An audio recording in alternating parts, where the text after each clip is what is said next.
Hi, my name is Yuichi Ono. I chaired the session on the lessons learned from Typhoon Haiyan last year. The key message from our session is that we conducted more than 10 times the field research to the affected areas, finding out that several vulnerability and elements of exposure, although this typhoon was very strong, but this is not an unusual event in this Philippines, even Philippines.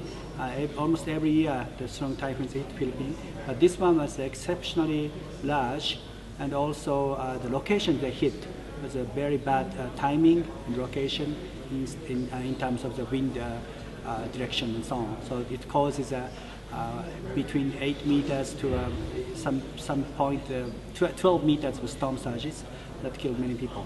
The PAGASA, the meteorological agency of the Philippines, did a good early warning and informing people to evacuate, but that was about 18 hours ago, so people had enough time. The problem was people did not understand what storm surge is. Only 10% of people understand what storm surge is. Most people did not understand. And also the weak building structures, including the evacuation centers, were blown away by the strong wind, destroyed by storm surges. So they need to have a good, secured evacuation centers in the future. Also, good land use planning is needed. Discussion right now and to make a no-build zone along the coast, 40 meters or some other figures, but they are discussing about this. Another problem was the informal, illegal settlement along the coast and even into the sea.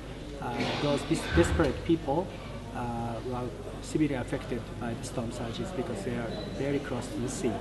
And many people stayed at home even though the strong wind and the storm surge came, because the one person at home, and basically a man in house, has to be at home to protect valuable things from looters. So that was another thing.